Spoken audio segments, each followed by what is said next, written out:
पढ़ाती है अपने में।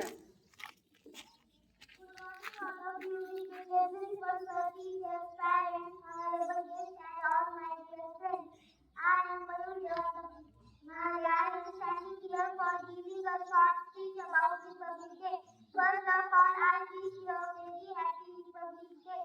Today we celebrate our Republic Day.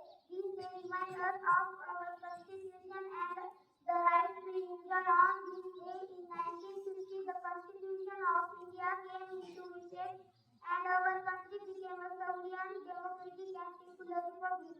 This was a historic movement marking the beginning of new era for our country. We should thankful to Dr. Babasaheb Ambedkar, the main architect of our constitution. We must respect our constitution and our country. We must also remember our freedom fighters who fought for our freedom. Let's promise to be good citizens and make our country proud. Thank you, Manu.